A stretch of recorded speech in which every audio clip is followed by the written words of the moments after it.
Bwana Yesu asifiwe sana. Hebu mwambie jirani yako unapendeza sana. Hebu muangalie mwambie unapendeza sana. Mbona wengine waongee jamani? Mwambie jirani yako unapendeza nyumbani mwa Bwana. Angalia kushoto kulia, mwambie hongera kuja nyumbani mwa Bwana. Tumpigie Yesu makofi kwa ajili ya watumishi wa Mungu. Haleluya. Bwana Yesu asifiwe sana.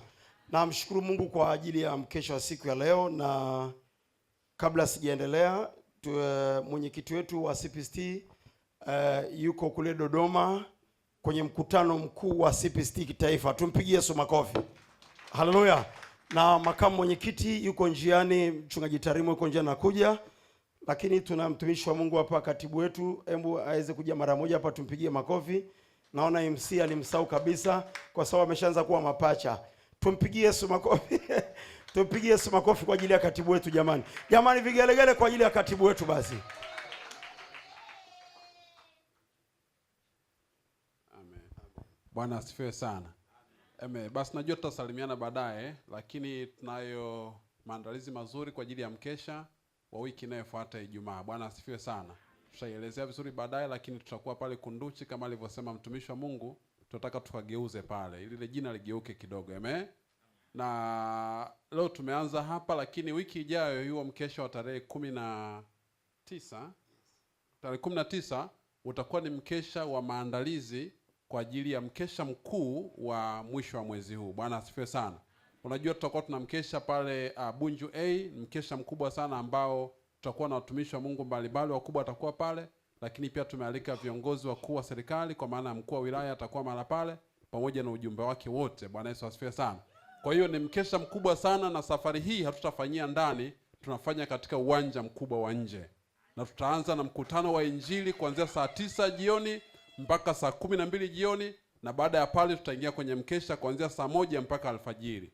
Kwa hiyo ni mkesha ambao na maandalizi ya tofauti. Kwa hiyo Ijumaa ijayo tutakuwa na mkesha maalum ambao tutakuwa tunafunga na kuomba kwa ajili ya kujiandaa kwa ajili ya tukio la mkesha huo mkubwa kabisa, na utakwenda kutengeneza alama. Bwana asifiwe sana.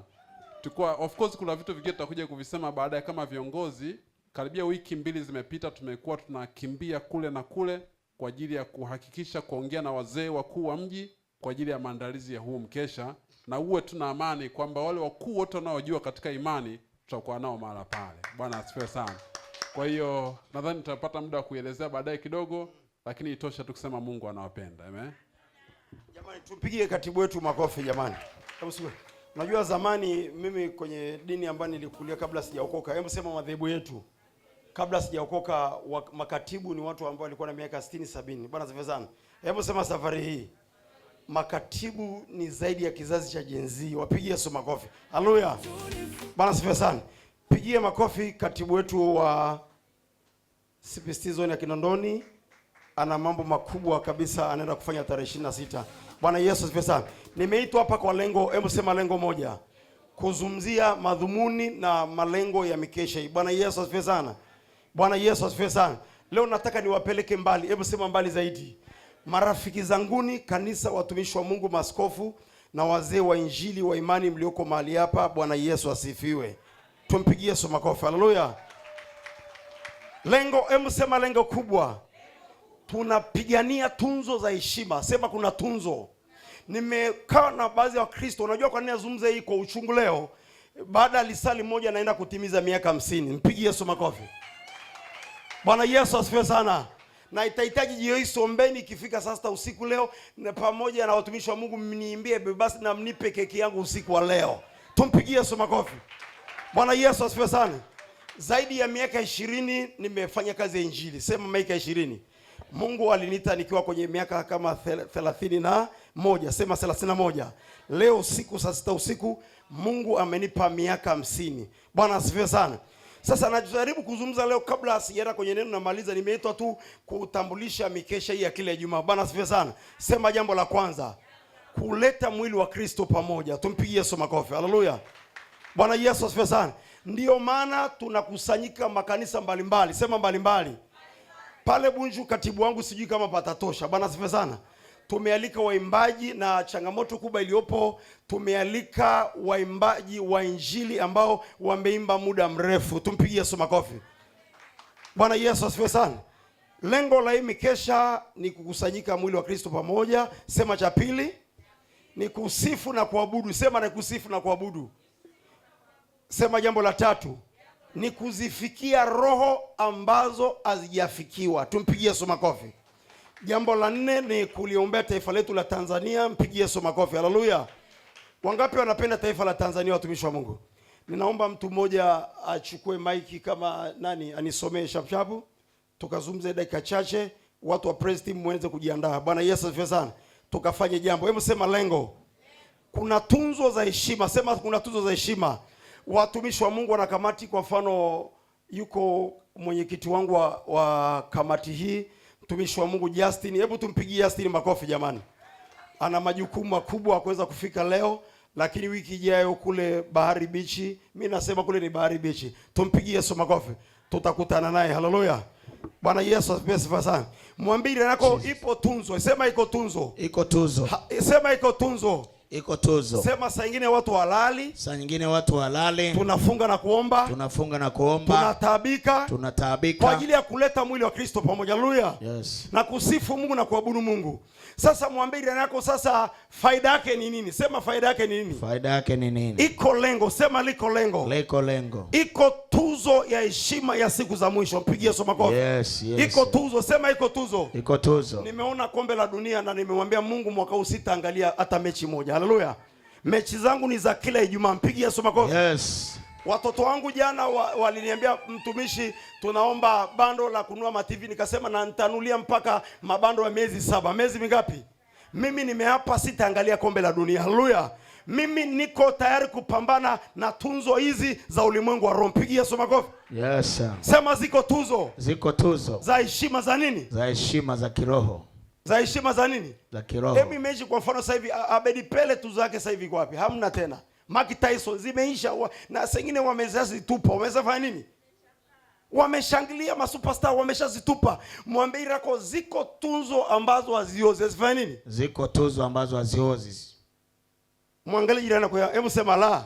Allah. Hebu sema la. Allah. Mimi zamani nilikuwa mshabiki sana wa timu ya mpira. Bwana asifiwe sana. Lakini nikamwambia Mungu na achana na masuala ya mpira, na pigania mambo ya ufalme wa Mungu, mambo ya milele. Pigia Yesu makofi. Hebu tukasome pale shapshapu Mathayo 25 ile mstari wa 31 mpaka 46. Haleluya. Sema Mathayo 25.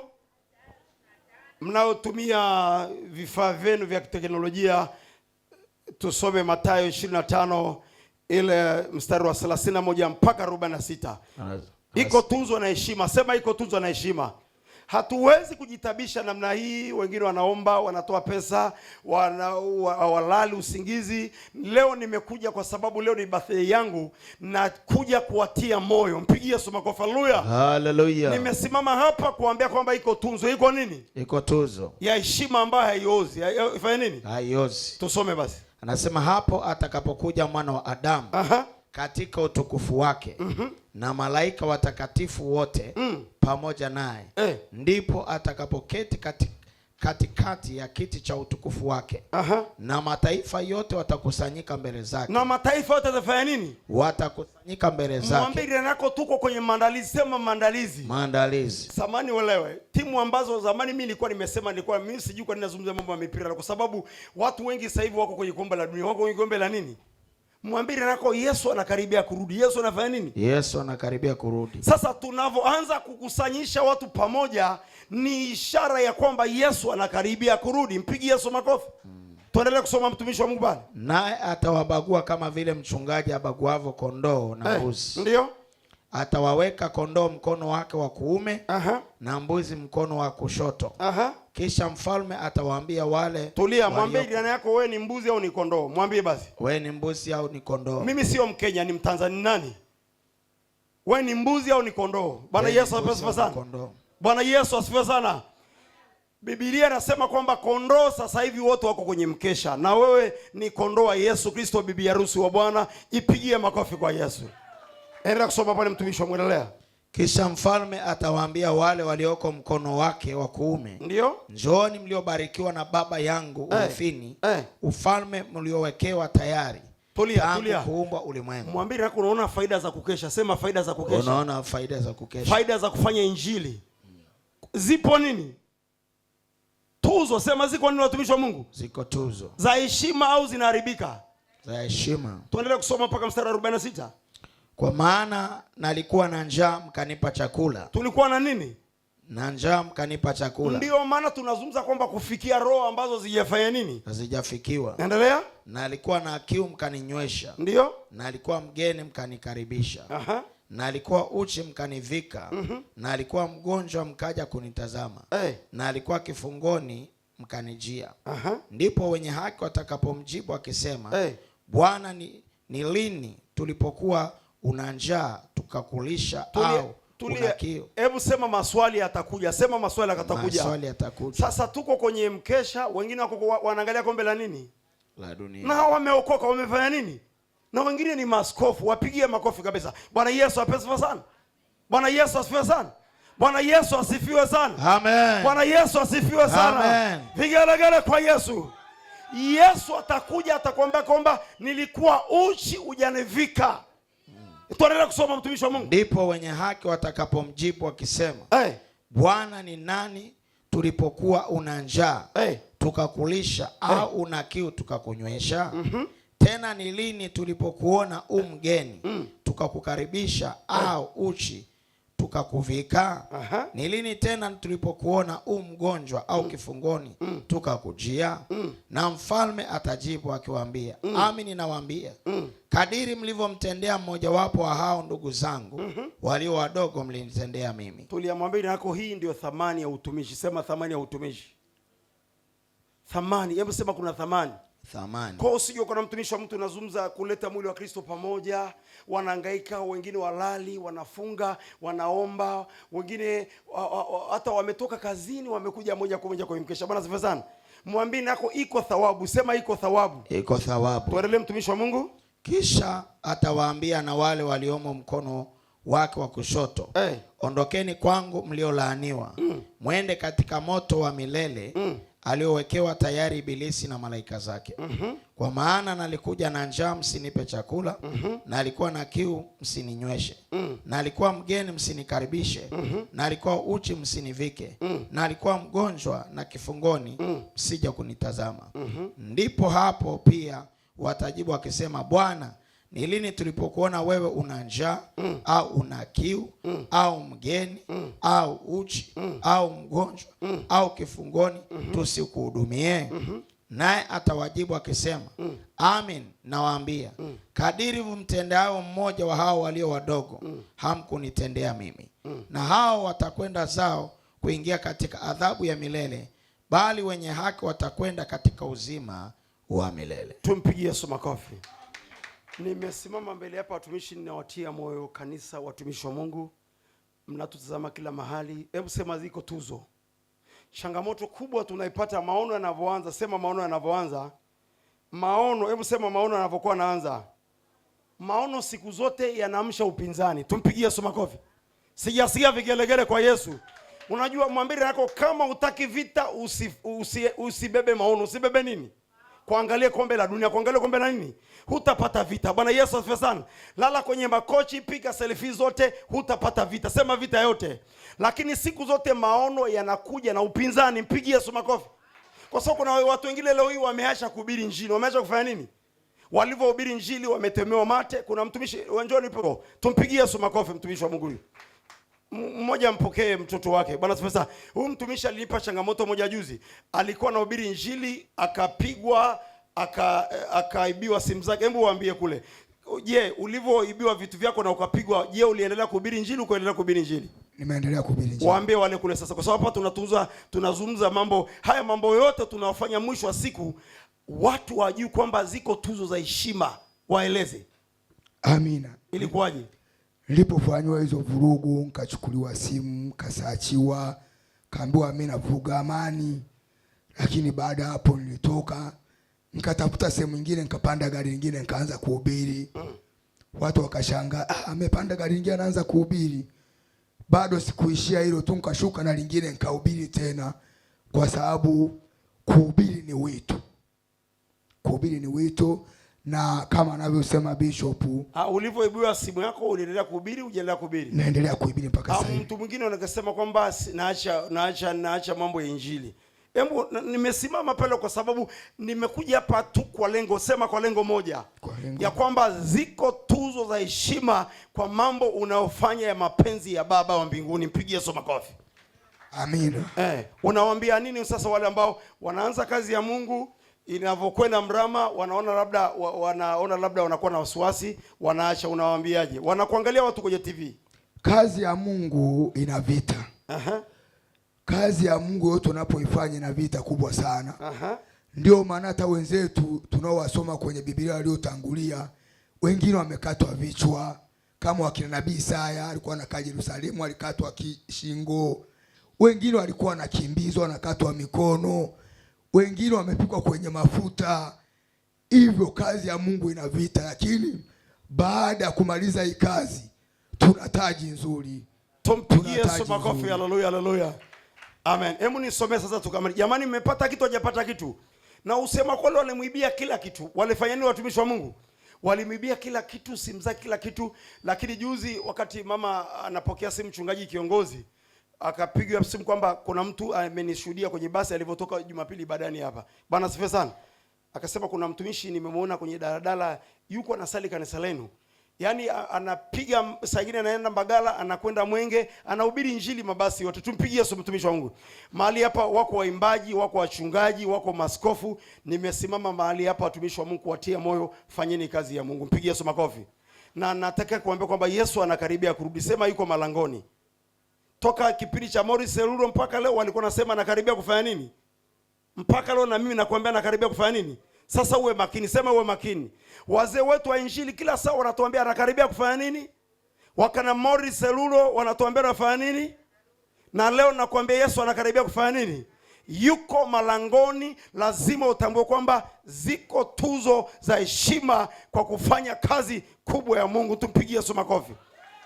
Nisome pale mtumishi wa Mungu tukamalize. Naomba praise team msogee hapa, na neema ikiwepo juu Yesu ombe, naomba usogee please. Tunaenda kuomba maombi ya tofauti. Sema wasaliti, vitu vingi nimekutana navyo. Paka leo hii nimepata ajali, nimeharibu magari yangu ya mamilioni ya pesa kwa ajili ya ufalme wa Mungu. Tupigie Yesu makofi. Sasa na wauliza watu, sawa, unaabudu sasa, lengo la kuabudu ni nini? Iko tunzo. Pigie Yesu makofi. Unakesha, unafunga na kuomba, focus ni nini? Bwana Yesu apasifiwe sana. Yes. Tunatabika, hebu sema tunatabika usiku kucha. Usiku kucha. Lengo ni nini? Ni thawabu. Sasa watu wanavyokuwa wanafanya kazi ya Mungu hawajui kwamba upinzani unaweza ukafanya ukainuka. Wanasema, hebu sema haleluya. Haleluya. Wanafikiri labda wako kwenye red carpet. Wako kwenye nini? Red carpet. Rafiki zanguni, sisi tumesimama mahali hapa pamoja na watumishi wa Mungu wa Bagamoyo na CPST wilaya ya Dar es Salaam kupiganisha ufalme wa giza na wa Mungu. Tumpigie Yesu makofi. Soma Nehemia pale. Nehemia sura 4 mstari wa kwanza. Jamani, mnapata kitu hapa watumishi wa Mungu? Mnapata kitu hapa? Soma. Lakini ikawa Sanbalati aliposikia ya kwamba tulikuwa tukiujenga ukuta, akaghadhibika, akaingiwa na uchungu sana, akawadhihaki Wayahudi. Akanena mbele ya nduguze na mbele ya jeshi la Samaria akisema, Wayahudi hawa wanyonge wanafanyeje? Wanafanya nini? Hebu mwambie, kwa hivyo sema rafiki. Unapokuwa unaanza maono, kama si tulianza maono Januari, bwana sifa sana.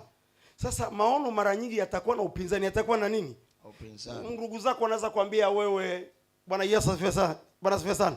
Wanaweza kuambia wewe bwana una chochote. Unaweza kuambia una nini? Una chochote. Hivi mimi kweli nimejiuliza mtumishi, iko siku juzi tu hapa nilipakia ndege kwenda Arusha, hata kuna mtu anajua. Nikatumia dakika 45 kwenda Arusha. Tumpigie Yesu makofi. Mtu ambao nimetoka kwenye ukoo ambao hatuna hata baskeli. Tumpigie Yesu makofi. Amen. Baba yetu alikufa akiwa na baskeli? Hakufa. Au zile za mbao? Hakuwa nazo. Yesu apewe sifa. Juzi wakati maana usiku mtumishi wa Mungu hapa alitushuhudia kilichomkuta. Sasa pale tulikuwa tunataka kupandisha kenchi angalau tufunike hata upande au nusu ya lile jengo. Nikawa nimetoka na usingizi wangu, nikaenda benki. Wakaleta material wakayaweka pale.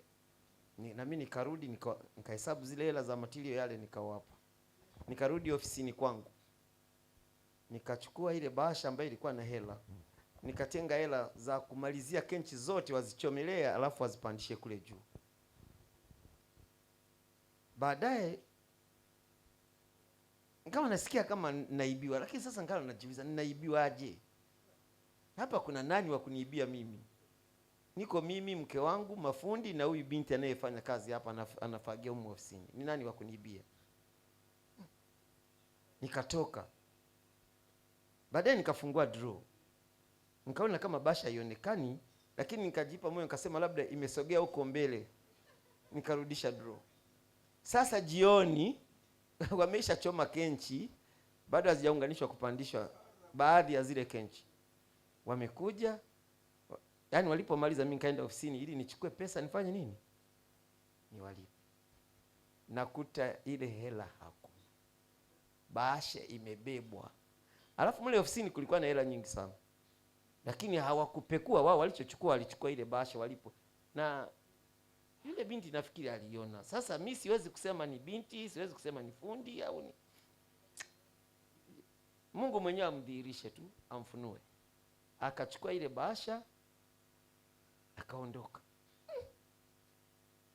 Mama walikuwa kwenye mazoezi kanisani na mabinti na nini.